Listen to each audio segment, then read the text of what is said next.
Hello, back again. I keep waiting. There's going to be a tour group that comes through and they're all going to be peeking in the windows at me. And I don't know that I'm going to like that. So we'll see how far we get in here before I think I have to shut things off for the day. But we'll talk about cognitive disorders. This should be the one that you're probably most familiar with.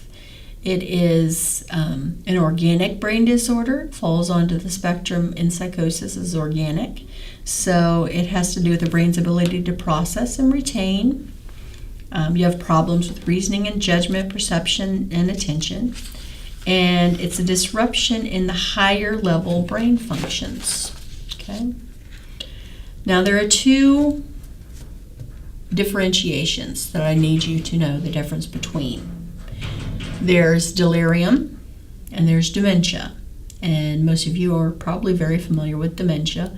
Not all dementia is Alzheimer's. There's different dementias that are out there, but that Alzheimer's is one example of.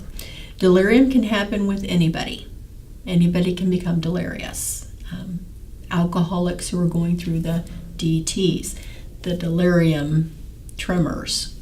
Okay, that's what DT kind of stands for in my brain. But they're delirious at that point. It's a syndrome involving disturbances of consciousness with changes in cognition. It has to do with something that you can fix. If they have delirium and you fix the underlying problem, they won't be delirious anymore. Okay? Someone who's drunk, crazy, delirious, out of their head. Fix it, it'll go away. Hepatic encephalopathy. Fix it, it'll go away.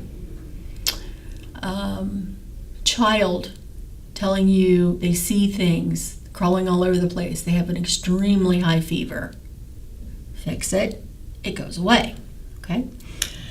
Treatment depends on prognosis. Usually we would just want to put them to sleep until we can get this infection or whatever it is under control, because they can have illusions, they can have delusions, so they can see things, they can believe things that are just not true.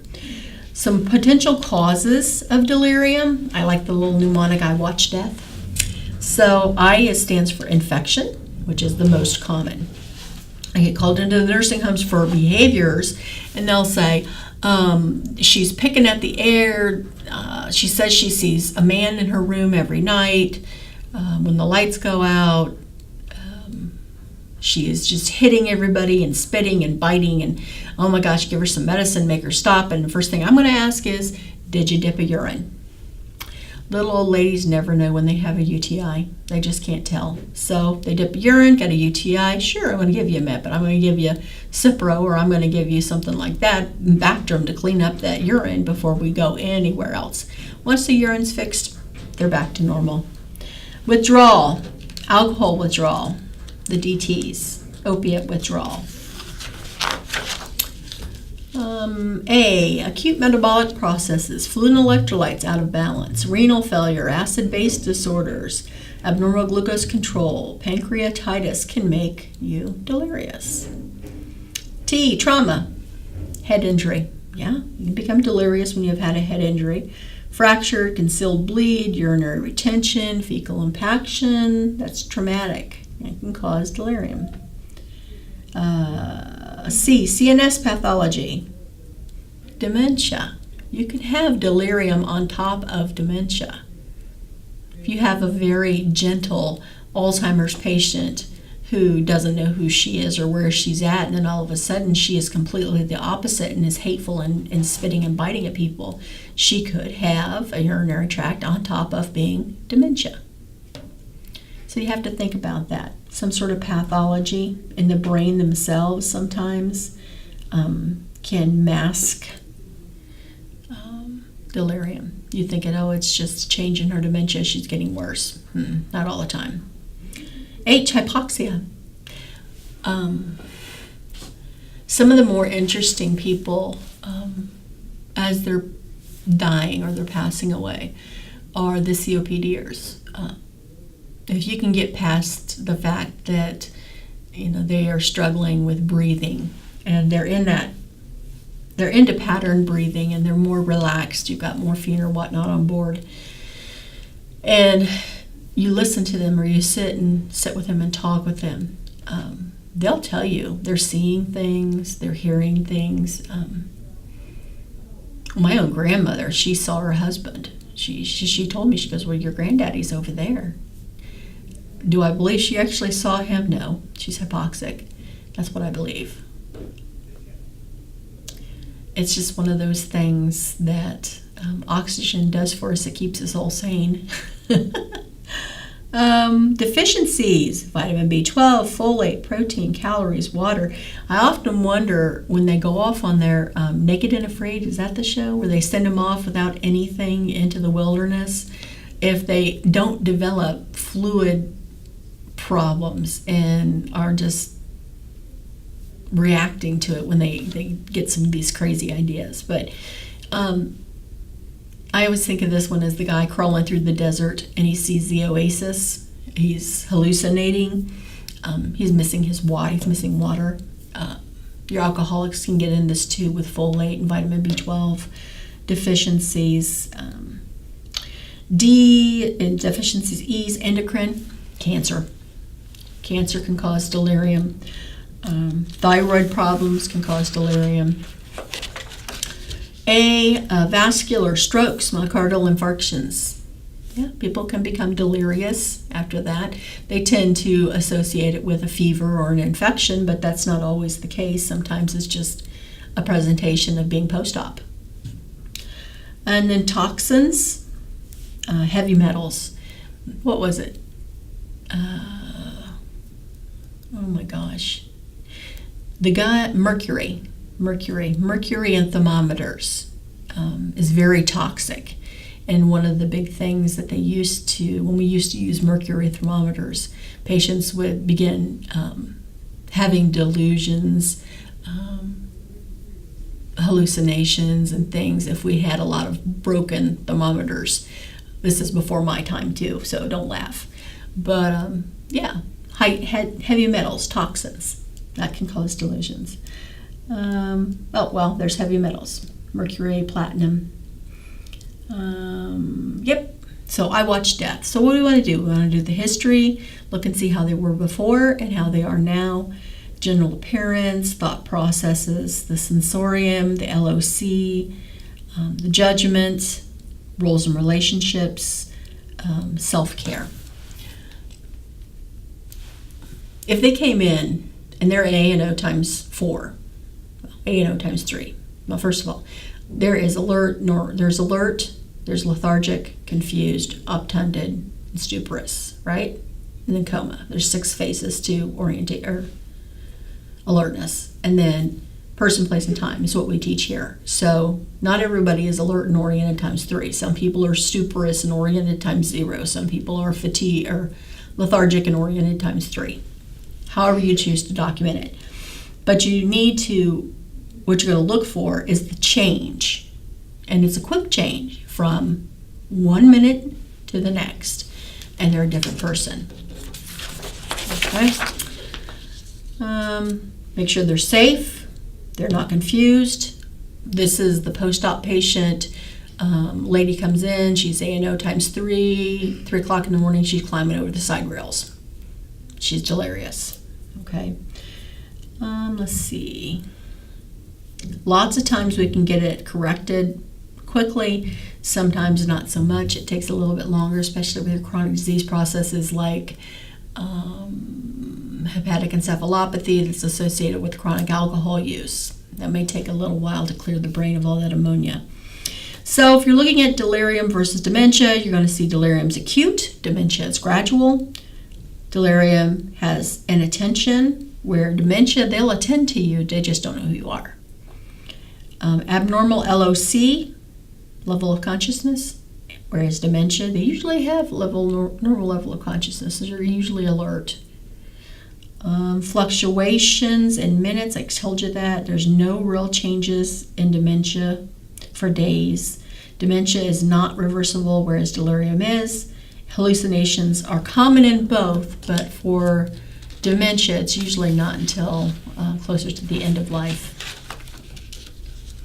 Now, we have to talk about sundowning a little bit. Sundowning is a behavior, okay? It happens in dementia, not in delirium, okay? Don't confuse sundowning behavior with delirium. Sundowners, we have to help them, give them plenty of daytime stimulation so they will sleep at night or try to sleep at night. We want to establish the sleep hygiene, maintain constant caregivers. It's very helpful. We don't want them to be smoking or drinking near bedtime, anything that's going to keep them up. We want them to rest.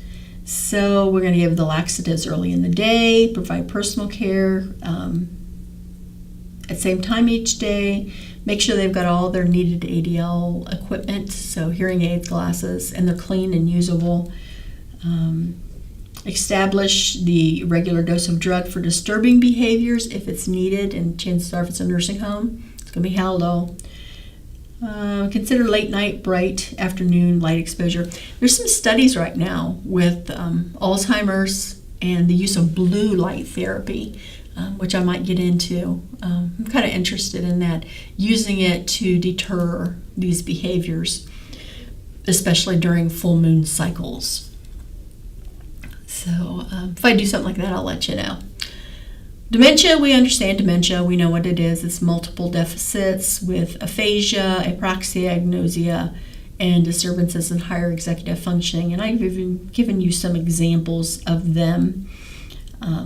Usually it goes in over time, and eventually they pass on for a variety of reasons. Normally it's because they've forgotten how to chew and how to eat. Like I said, there's many different types of dementia. There's Alzheimer's, there's vascular dementia, Pick's dementia, Creutzfeldt-Jacobs dementia, mad cow disease, Parkinson's, Huntington's, and then dementia is due to head trauma. So it's progressive. There is medications for it. Oftentimes, if it's an Alzheimer's dementia or some of the other dementias that deal with acetylcholine, we'll give them acetylcholinesterase inhibitors like Namenda, Aricept, which is nice because it inhibits the enzyme that would break down acetylcholine. Thus, having more acetylcholine around improves memory. That's what they say. We could also treat them with antidepressants, antipsychotics, or mood stabilizers. Let's fix what's broken. If it's the acetylcholine, let's go with that first. We've got to make sure they're safe. If they're confused, there are things that you can do to help them with that. My mother has pretty advanced vascular dementia, and she was always a mother, so I've given her a baby doll, and she packs her baby doll everywhere she goes. It's fulfilling a role for her, and it makes her feel safe and feel comfortable. So it decreases her confusion. She knows she's a mom, and she's got a baby to prove it. Let's see. Sensorium we'll look at, memory deficits. They're going to confabulate, and that's fun. They'll tell you stories, and what they don't remember, they'll make up. That's confabulation. They'll create a whole new story for you. They have very, very poor insight, trouble with incontinence, trouble with hygiene deficits, so we need to meet all those needs for them. Assessment, mental status exam, the mini mental status exam. This is parts of it. One part that I do with every patient I have over 65 who has a diagnosable mental illness is I will have them draw a clock for me and to give me 2:30. They have to do the hands, so it's 2:30, which is 2:30. Then I ask them to spell the word world backwards, D-L-O-R-D. No, you have to think about it because it involves concentration. I can't even do it. W-O-R-L-D, D-L-R-O-W. Okay. Serial sevens sometimes. It depends. If they're really old, if they're way over 65, I'm going to give them 3 words. I'm going to say boat, green, television. and then we'll talk about something else for a few minutes, and then I'll say, okay, tell me the 3 words I told you to remember. And if they have dementia, that they won't be able to recall any of that. So that's the mini mental status exam parts of it. We want to get their history, their apraxia, uninhibited behavior, labile mood. Dementias have very labile mood. Their thought processes. And again, it's safety, safety, safety. You can do proper hygiene, sleep hygiene. Routine and structure is fabulous. They do the same thing every day at the same time, usually by the same people, works the best. Emotional support, so supportive touch. You can do reminiscence therapy. That's looking at pictures and photo albums and talking about what they experienced with that. For dementia, you don't want to try to correct their reality. You want to go with it. If they tell you they had a hard day at work, you're going to come back and you're going to say, I'm sorry you had such a hard day. Okay? Because even though they believe they were at work, the point is not to say, you weren't at work, what's wrong with you? The point is to understand that they had a hard day and that we need to help them get over their hard day. So we go with their story. We don't want to upset them. They want to talk to their mom. They're crying. I'm sorry, your mom's not here right now.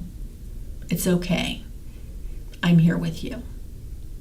Okay, so we're not really lying to them. People say, oh, just lie to them. We're not really lying to them. We understand that the dementia is not going to get any better, and correcting them is only going to make their feelings worse. So why do it? Whereas schizophrenics are all about reality orientation, dementia patients are not. So we'll just go with them.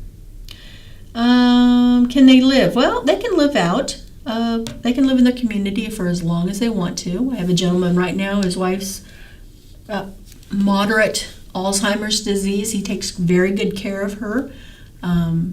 He makes sure that she's safe. She doesn't get out and go walking in the snow. He locks all the doors. She can't open the locks. He keeps her at home, and he intends to keep her at home for as long as he can. Now, Alzheimer's patients over time tend to get a little more violent. They will hit, they will bite, and oftentimes I'll suggest at that point it's time to put your loved one into a facility because you just don't want that kind of memory yourself to end your life with. Plus, people in facilities are skilled. They're trained nurses, and they know how to, hopefully, deal with Alzheimer's patients by listening to Dr. Martz, so among other things. Let's see. What are some things that put you at risk for dementia? High levels of plasma homocysteine. Yeah, they are saying that. What can we do to prevent it? Brain stimulating activities, reading, keeping up with a large social network does all help maintain the health of the brain. Helps to reestablish neural pathways that could be destroyed by tangles and plaques. Majority of caregivers with Alzheimer's disease, any guess? Daughters, women, daughters-in-law. So we need to learn as much as we can in taking care of these women who have dementia. We need to remember that we need to take time for ourselves. It's very important. If you ran into a woman who was taking care of her mother and she said, Mom won't let anybody else take care of her but me, that's a problem because caregiver role strain can cause abuse, and we don't want that. Let's see. Okay, amnesic disorder. It's usually some sort of general medical condition causing confusion, disorientation. It's kind of like Alzheimer's, but treatment of the underlying cause will fix it. So I think of that guy. What did he own? He owned that restaurant in the mall, the Italian restaurant, and he disappeared. And nobody knew where he was. And then they found him in Las Vegas or someplace out west and brought him back to his family. He'd had an amnesic fugue almost. He was out there. He didn't remember how he got out there or anything, but he was better and he was back. So that's the only case that I have been associated with that I know about. Things you need to realize about yourself. Dementia doesn't get better. And if the daughter asks you, when's she going to be able to live on her own again? I can't stand this. Your job is to say she's not. This is dementia. It goes on, and it's not going to end. You need to know that that's going to be frustrating for you. But at the same time, you have to maintain dignity for that patient. You have to, if they are running around screaming and kicking and biting, and you know this is not the person that they were, it doesn't really matter that they're doing this now. You know who they are inside. This behavior is just part of their disease. And we still respect them. We still care about them. We redirect them if it's violent behavior. But at the same time, we don't negate their personhood. So I hope that makes sense. It's kind of quick, kind of down and dirty there on Alzheimer's, dementia, delirium, schizophrenia, bipolar disorder. Hopefully, we will be moving forward. Next week, I'll be able to bring in and talk about GAD and somatoform disorders, eating disorders, and we'll go from there. All right. Talk to you later.